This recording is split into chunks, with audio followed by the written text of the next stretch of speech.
দু চোখে হঠাৎ করে কাল বৈশাখী,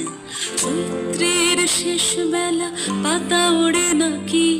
গত বছরের মায়া ভেঙে যাবে বলে, রাজপথ ভেসে গেছে অচেনা কাজলে, দু চোখে হঠাৎ করে কাল বৈশাখী,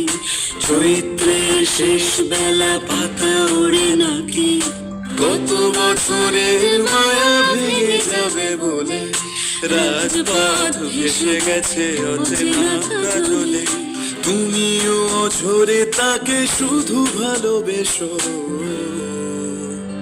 এসো হে বৈশাখ এসো এসো, এসো হে